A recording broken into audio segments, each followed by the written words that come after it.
ICT খাতে রপ্তানির পরিমাণ আগামী 5 বছরের মধ্যে $5 বিলিয়ন এবং 2041 সালের মধ্যে $50 বিলিয়ন উন্নীত করা হবে।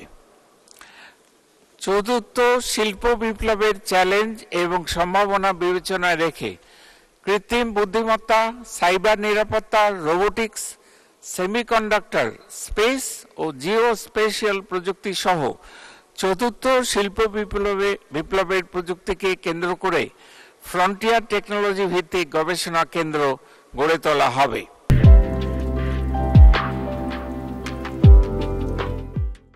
দু 2041 সালের মধ্যে উন্নত ও স্মার্ট বাংলাদেশ বিনির্মাণে তথ্য প্রযুক্তির মহাসড়ক হিসেবে দেশব্যাপী নিরবচ্ছিন্ন উচ্চ গতির ইন্টারনেট ও ট্রান্সমিশন নেটওয়ার্ক নিশ্চিতকরণের কাজ চলমান রয়েছে। এই লক্ষ্যে 5G উপযোগীকরণে বিটিসিএল এর অপটিক্যাল ফাইবার নেটওয়ার্ক উন্নয়ন প্রকল্পের মাধ্যমে নেটওয়ার্ক উন্নতকরণ ও সম্প্রসারণ করা হচ্ছে।